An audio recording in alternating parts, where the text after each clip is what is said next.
Close your eyes for a second. Now imagine this. You're falling from a skyscraper, wind rushing past your face, heart pounding, terror flooding every cell in your body. Then you wake up, sweating, gasping, but completely safe in your bed. What just happened? Your brain just took you on a journey more vivid than any movie, more personal than any story ever written. What's up, everyone? You're watching Learniq Psychology, and today we are going to talk about the mysterious world of dreams. What are dreams? Your dreams aren't random chaos. They're not meaningless static from a resting brain. They're actually one of the most sophisticated psychological processes happening inside your brain. Scientists estimate that we spend roughly 6 years of our lives dreaming. 6 entire years in an alternate reality created by our own minds. But what exactly is a dream? From a scientific perspective, dreams are a series of thoughts, images, sensations, and emotions that occur during certain stages of sleep, particularly during REM sleep. That stands for rapid eye movement. During REM sleep, your brain becomes incredibly active, almost as active as when you're awake. Your body is essentially paralyzed. This temporary paralysis is called REM atonia, and when it doesn't work properly, people develop conditions like sleepwalking or REM sleep behavior disorder. Most people cycle through REM sleep 4 to 6 times each night. Your most vivid, bizarre,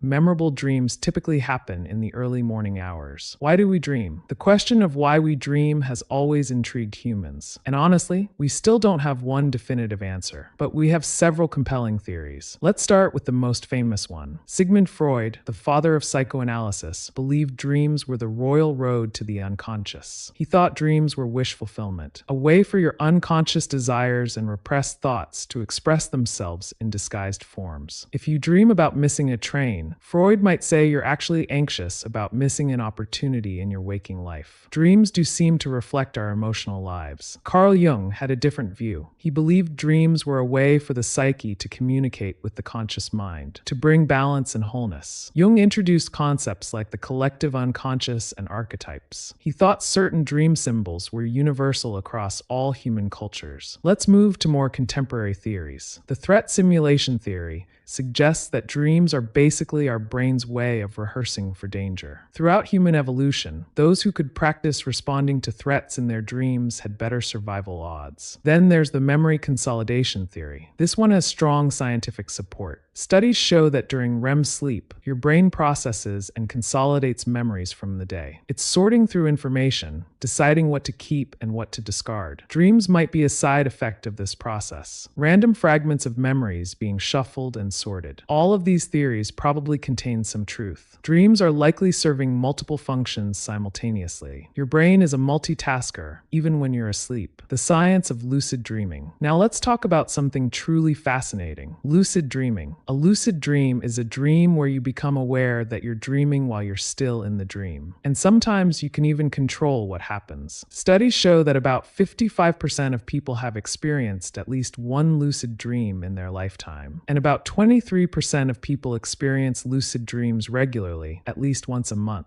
The science behind lucid dreaming is remarkable. Brain imaging studies show that during lucid dreams, certain areas of the prefrontal cortex become more active. That's the part of your brain responsible for self-awareness and metacognition. Normally during REM sleep, this area is relatively quiet, but during lucid dreams, it lights up. Some people use lucid dreaming therapeutically, to overcome nightmares, to practice skills, to explore their subconscious mind. Lucid dreaming suggests that consciousness isn't binary. It's not just awake or asleep. There are shades of awareness, which is truly fascinating. The science of nightmares. Everyone has them occasionally, but about 5% of adults experience frequent nightmares. That means at least one per week. And they're not just unpleasant. They can significantly impact mental health and quality of life. Nightmares are essentially dreams with intensely negative emotional content. Fear, anxiety, or maybe anger, disgust, sadness, etc. From a psychological perspective, nightmares serve an important function. They're your mind's way of processing threatening or traumatic information. People with PTSD often experience recurring nightmares. Their brain is trying desperately to process the traumatic event. This is why trauma-focused therapy often helps reduce nightmares. Stress and anxiety in daily life also increase nightmare frequency. Another interesting thing is children have more nightmares than adults. But this makes sense psychologically. They're encountering new experiences constantly, learning to regulate big emotions. Sometimes they get overwhelmed, so nightmares are part of that developmental process. If you're having frequent nightmares, it's worth examining what they might be telling you. What fears or stresses are you avoiding in your waking life? Most people think they don't dream much, but the truth is they're just not remembering. Every dream you have is uniquely yours, shaped by your life, your relationships, your fears, and your hopes. They're all communications, and the more you learn to listen, the more you understand yourself. Now I want to hear from you. What's the strangest or most memorable dream you've ever had? Drop it in the comments below.